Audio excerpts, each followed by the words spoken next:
This is Mason Ready Lab 3 motor testing and running.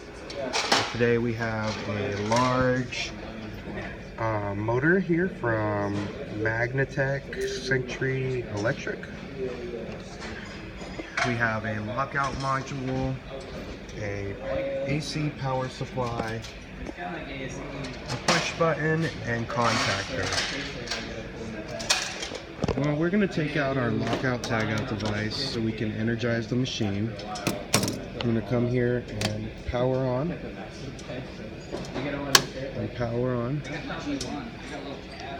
We're going to come in here, and as you can see, I'm going to push the button and our motor will start to run nice and smooth.